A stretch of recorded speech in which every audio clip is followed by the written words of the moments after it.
Welcome to the Anesthesia Podcast. My name is Marianne Turner and I'm an editor at Anesthesia. I'm recording this from the unceded lands of the Boonwurrung people of the Kulin Nation, and I would like to respect and acknowledge the elders past and present. Multimorbidity poses a global challenge to healthcare delivery. Today, I'm delighted to be joined by a multidisciplinary group representing the StarSurge and Eurosurge collaboratives. They looked at patients undergoing major abdominal surgery across Europe and studied the prevalence of multimorbidity, as well as common disease combinations and outcomes. I'm so pleased today to introduce Dr. Sivesh Kamaraja, Dr. Shalini Ahuja, Professor Kareem El-Bogdadli, and Professor Jagdeep Desi. I'm going to invite each of our speakers to introduce themselves and tell us a little bit about their clinical background as well as their involvement in this study. I would like to start with you, Shalini. Hello, Miriam. Hi, everyone. Thanks for having us. I'm Shalini Ahuja, so I work as a lecturer in implementation science and global health systems here at King's College London. I'm also a physiotherapist by background, sort of essentially really invested in the concept of integrated care models for sort of frailty, but also multimorbidity in the context of surgery. Thank you. Thank you for joining us, Shalini. I'll throw to you, Sivesh. So hi everyone, I'm Sivesh. I'm a surgical registrar based in Birmingham and undertaking a clinical PhD funded by the NIHR around designing clinical trials for people with multimorbidity undergoing surgery. I'm really excited to be here for this podcast today. Wonderful, and thank you for your time. Welcome, Jagdeep. Hi, Marianne. I'm Jagdeep Desi. I'm a geriatrician based at Guy's and St Thomas's Hospital, Professor of Geriatric Medicine at King's, and also Deputy Director for the Centre for Perioperative Care. A lot of my work over the last 20 years has been looking at developing and embedding, evaluating models of care to support older people undergoing emergency and elective surgery. Thanks so much, Jagdeep. Thank you for joining us. And Kareem, would you be able to introduce yourself to everybody? Yeah, thanks, Marianne, and thanks everyone for joining. I'm Kareem. I'm an anaesthetist at Guy's and St Thomas's in London, and I suppose I provide one part of that perioperative pathway, which is the intraoperative bit in particular. And I've been interested in perioperative care, perioperative outcomes for some time. And my role in this study has been as part of the core writing group and facilitating data collection and interpretation of what we found, and working with some fantastic people like Sivesh, Shalini, and Jagdeep, as well as everyone else on this paper. We've got an excellent crew here today, so I think we'll just jump straight right in. This is a study on multimorbidity, so let's start with that. What is multimorbidity, Sivesh, and why does it matter? Thank you, Marianne. So multimorbidity is really defined as the presence of two or more long-term health conditions. And traditionally, people have looked at it in many different ways, but at the very core of it, it means people can have two of either physical or mental health conditions or both over their life course. And why does it matter? I think we are increasingly seeing an aging population, both in the NHS and also globally, and increasingly more and more people have multimorbidity. It's estimated that 1 in 4 adults will have multimorbidity, and that they're posing increasing challenges to the health systems. So we need to adapt within current health systems to be able to support people with multimorbidity, both in the NHS and globally. And we are focusing purely on surgery because we have identified that this is a pressing issue to be addressed over the next 1 to 2 decades.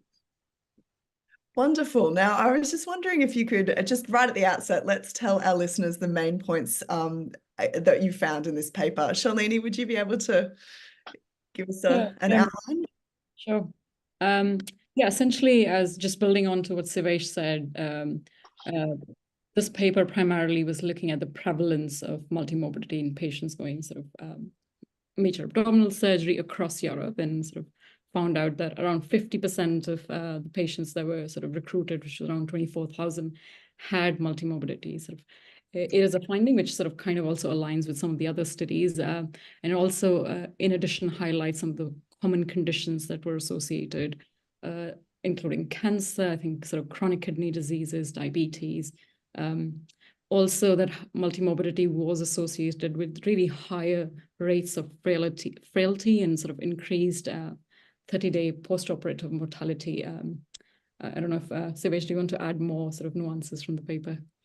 Yeah, so I think thank you for that, Shalini. So we definitely found higher rates of mortality, but what we really found interesting was trying to explore the relationship between multimorbidity, ASA, and frailty, which we sort of found in this paper, which increasingly as surgical teams, palliative care teams, and geriatricians, we increasingly can't really unpick that apart. So this data provides first-hand evidence that multimorbidity mediates about 6 in 10 deaths in patients undergoing major surgery.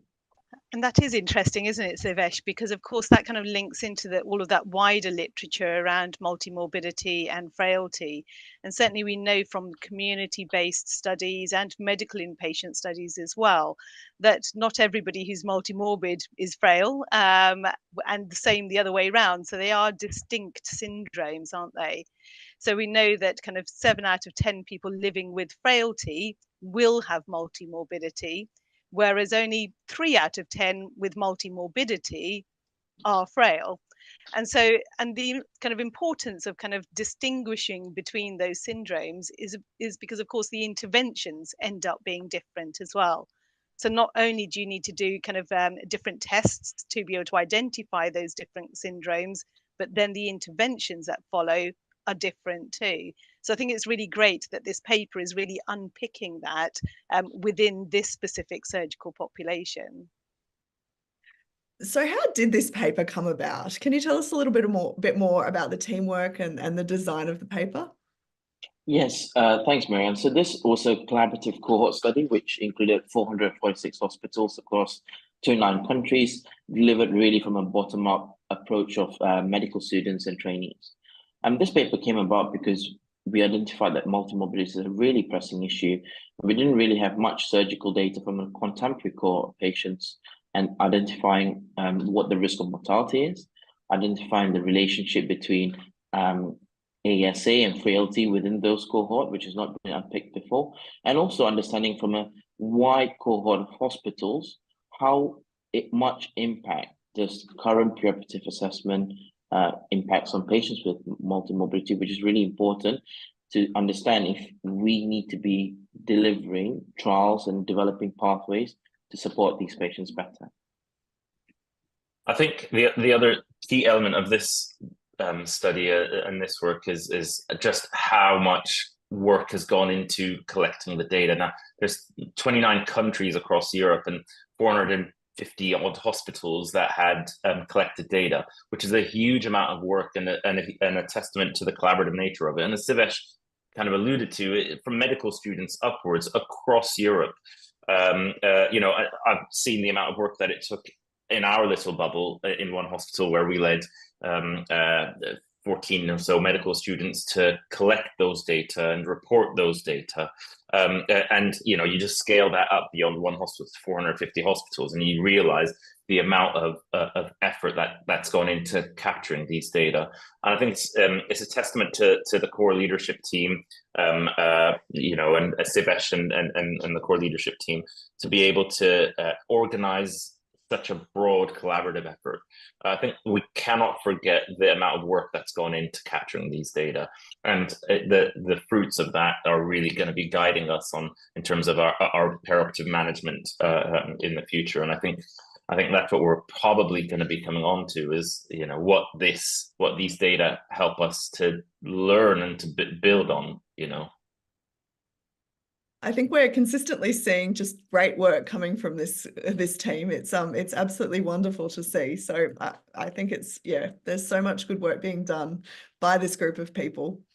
What does this study change, or how does it build upon what we already know in this area, Sivesh? What can we learn or take home from this? Yeah, so I think we can certainly understand that as Jack highlighted earlier, there is a complex interplay between multimorbidity, ASA, and frailty, and that we shouldn't just discard presence of any long-term health condition, be it physical or mental. And I think really when we've looked at the preoperative assessment services, both for the elective cohort with and without multimorbidity, or in the emergency population with or without multimorbidity receiving inpatient assessment, as we would routinely do in the UK, Current models don't seem to work when you sort of account for all the variation that you see within hospitals. So there's a real problem to say that actually we need solutions to improve outcomes for these patients, not only in the short term, but also trying to improve their long-term outcomes, because it poses an opportunity to improve long-term health beyond patients presenting for surgical conditions. I think that's right, isn't it, Sivesh? That it really kind of illustrates how our surgical population is increasingly complex. It's a really different situation that we're finding ourselves in now compared to 30 years ago when I was a junior doctor on the surgical wards. Half of our major surgery occurs in people aged over 75. And what this work again has shown us is how important recognition of those coexisting issues of multimorbidity, frailty, physiological status all interplay to impact on outcomes. And whether there are outcomes that we're looking at from a clinician kind of reported point of view, morbidity and mortality, or whether it's particularly from a patient reported outcome and quality of life and return to functional status. And of course, that relates then to cost as well for healthcare economies and social care globally. And I think, this kind of work really adds to that growing literature that we need to rethink that pathway, don't we, to kind of really focus in on holistic care for patients as opposed to a surgical intervention. And I think that's part of the mindset that's really happening across our different nations, and certainly in the developed world, in Australia and the UK, Northern America, where there's been a real focus on starting to think about perioperative care as opposed to surgical or the intraoperative bit only. It is quite similar to how some of the evidence-based integrated care models really fail at the coalface. And it's really about sort of understanding the context in these different settings and sort of really trying to find determinants of sort of, or barriers of facilitators to sort of implementation as well. So not only looking at the sort of patient level outcomes, but also some of the service level outcomes. Jagdeep just mentioned things such as sort of cost of implementing a new care model or doing more sort of comprehensive geriatric assessments, for example. So I think this paper has really sort of highlighted us how we need to unpack some of these things sort of moving forward more in a sort of a local and in a global context as well. Yeah, no, that's absolutely right. I couldn't agree more. I think the other key thing is what this has shown is we're pretty good at picking up conditions. We've managed to pick up all these conditions. We've documented all of these problems that these patients have, all of these long-term health conditions, multimorbidity, so we can risk assess, we can risk stratify. And what this paper has shown us is that's clearly just not enough. And everyone here is talking about these care models, and I think for me that the whole point of an integrated care model is to assess and to intervene to improve those risk factors as much as possible. And I think I've seen lots of different attempts, but certainly in the UK and certainly in the NHS, one of the most comprehensive and I would probably say most effective ways of doing that is one that's actually been led by Jagdeep. And I think maybe our listeners might benefit from hearing from you about what care model you think might work and the work that you've been doing, Jagdeep. Oh, thanks, Kareem. So I think, the underlying issue here is complexity, isn't it? And therefore you need to unpick that and put in some systematic approaches to addressing that complexity. But as you say, it's about kind of identifying these issues and getting the screening right at the beginning, or the risk stratification, whichever word we want to use, but building in models where we're able to identify people who are going to need that more comprehensive approach to their perioperative pathway. So using multiple long-term conditions or a surrogate marker such as polypharmacy, a CFS, a clinical frailty score, a 4AT for cognition. Those are the kinds of things that can identify people who are going to need a different pathway. And the one that you and I know well here at GSTT is the POPS model, so perioperative medicine for older people undergoing surgery, which uses comprehensive geriatric assessment and optimization as the underpinning methodology to allow us to recognize, optimize, and deliver shared decision making, which is the really important bit in this, as to, is surgery the right thing or not for this particular individual at this particular stage in their lives. And then that helps to inform the intra and the post-operative management of patients in a patient-centered kind of way. And of course, over the years, we've shown that this model is clinically and cost effective. And then we've been doing lots of implementation kind of work with Nick Sevdalis and with others around kind of looking at the barriers, the enablers, the context, the logic models that are required to scale this up. And that's the exciting bit now, is we've recently had a grant to look at national scale up of POP services across the NHS, but also working with other centres over in Australia as well, where similar approaches are being used. So I think there's lots of kind of reason to be optimistic that, we are recognising what we need to do, and we are starting to implement things. But of course, we need to do this in a much more cohesive way. And that's exactly why these kinds of collaboratives are so useful, because it allows us to work across specialties, disciplines, and countries to be able to gather the data that we need to deliver those patient-centred approaches. You've mentioned Australia and obviously the NHS, and I just wonder as well about other countries, LMICs, sort of how can this study benefit people or healthcare systems in other parts of the world?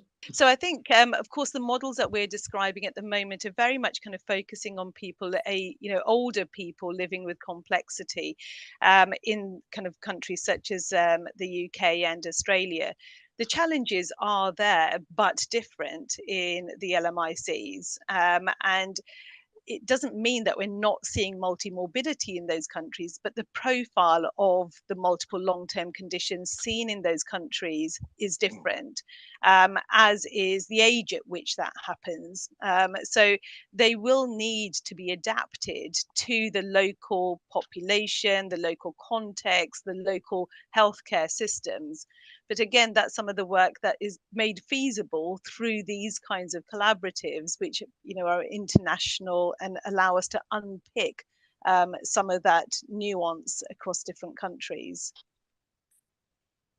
Yeah, and I can just sort of add to that in the sense, I suppose, in the global health context, our focus is sort of shifting from sort of clinical effective interventions towards a more comprehensive and relevant implementation strategy. So essentially sort of trying to reduce that no-do gap. There's a sort of a massive translation gap in a lot of sort of high-income countries. It's 17 years, and it's it's even more in some of the low and income countries. And essentially, we're trying to do that by understanding if there's an issue with scale up in these countries, or is it more about sustainment? For example, there's a sort of an enhanced recovery after surgery protocol has shown some effectiveness, but that hasn't been sort of scaled up effectively. And we're trying to come up with different sort of theories, frameworks, and approaches to unpack some of these sort of elements or of scale up that might be sort of helpful in these countries. So we're talking about some sort of very unique challenges that we need to sort of identify and sort of plan proactively in these countries, and translating the sort of evidence of integrated care to policy. I know there's some work going on in sort of South Africa, where they're sort of trying to combine integrated care models, both in primary, secondary, and tertiary care, and sort of something to sort of learn from how best to sort of implement and sort of effectively translate some of these evidence into practice, but also back into the policy. I'd just like to come in on that, actually, because I think it's really important to remember that everything has to be sensitive to local challenges, local capacity, and local populations. But actually, the principles are probably the same, which is pathways, integrated, multidisciplinary care pathways, which involve assessment, which involve shared decision making, which involve implementation of strategies to reduce comorbidities and improve outcomes. But you do have to be sensitive to location. So, for example, we were talking about this before, you know, the African Surgical Outcome Study. Well, actually, the majority of patients that presented for surgery across ASOS studies were lower risk patients. There were patients with ASA physical status 1 and 2. You know, just recently there was the ASOS published pediatric outcomes, for example. 75% of patients were ASA 1 and 2 pediatric patients. 75% of them were ASA 1 and 2. But the mortality rates were 11-fold higher than in high-income countries, 11-fold higher mortality rates. And morbidity rates were 4-fold higher. So what I think that we need to do is we need to keep that sort of underlying principle of perioperative pathways, but really try and customize that and personalize that to different areas. We cannot neglect LMIC outcomes and LMIC perioperative care, because this is a humongous issue. And I think that Sivesh, you work in the global surge unit as well, and I was wondering if you had any insights on what potential research ideas are, or what projects are coming up for LMIC interventions in the perioperative setting. Yes, thank you, Karim. So I think there is two distinct areas there, because death after surgery is increasingly very common, and we need to find solutions for that. And solutions in the low and middle income settings will be different, and they will need to be context specific. In the context of multimorbidity in the more global health settings, the solutions will also be different. And as Jagdeep had highlighted earlier, you know, patients are much more younger. They might have co-occurring mental health conditions, physical health conditions, and also infectious disease. And there's a really interesting paper from the Lancet really supporting integrated care models of people with HIV, diabetes, and hypertension, showing actually having such models will lead to improved adherence to long-term outcomes. And they've also demonstrated cost benefit. But those were in 2 countries and a multi-center study. So when we try and understand how to unpick that in a surgical population, we need to sort of understand what models of care are feasible, who's doing them, what are the current pathways. So I think there is a lot to unpick.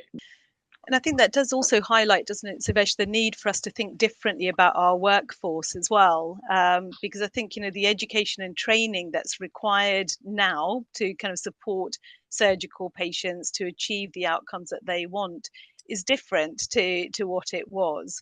So some of it, of course, is kind of being able to start the process, whatever specialty you're based in, and recognizing these issues, signposting patients, starting the conversation is key for anybody, surgeons, anaesthetists, physicians, and of course, I mean, all multidisciplinary kind of members of the team working within those specialties.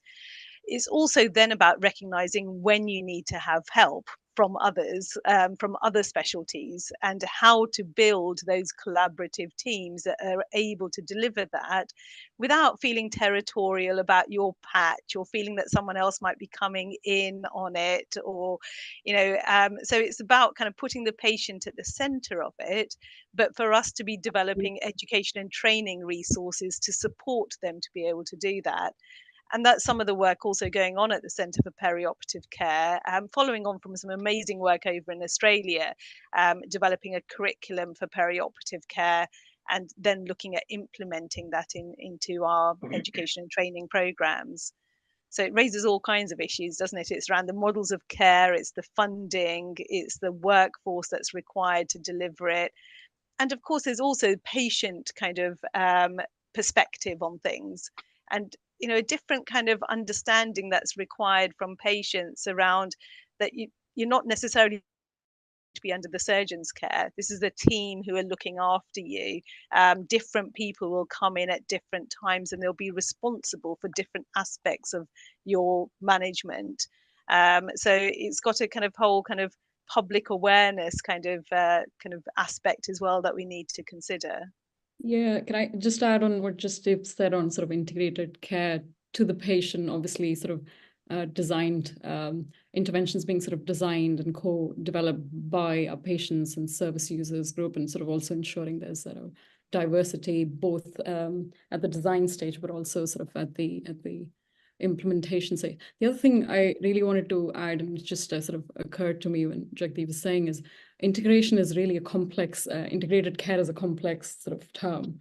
So I think Naomi Philip has sort of come up with typologies of integration. So it's not only you're looking at integration at a clinical sort of level with professionals and providers, but there are also a lot of sort of service level integration. So the integrated care boards in the UK are sort of helping with that, but also other functional integration. You're trying to sort of at a sort of site level, trying to integrate electronic health records, so functional integration, and also seeing how it sort of fits with the ethos and shared values of the overall organization. So yeah, it's easier said than done, but what I'm trying to also hint that is some of the initiatives like this is really sort of trying to, from the start, unpack the prevalence and then go into working with the staff at local hospital. Probably Sivesh is working on this sort of PhD, trying to sort of co-design integrated care models for sort of cancer surgery patients in secondary care, and then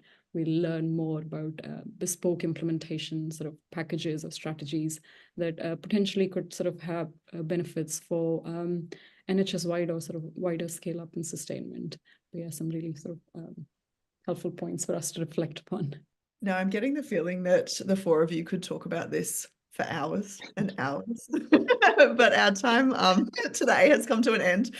Thank you so much, all of you, for being a part of this panel. I think it's been a really amazing discussion, and our listeners are so lucky to have such expertise to learn from. So thank you for your time today. We're very grateful. I would like to thank our listeners for joining this podcast.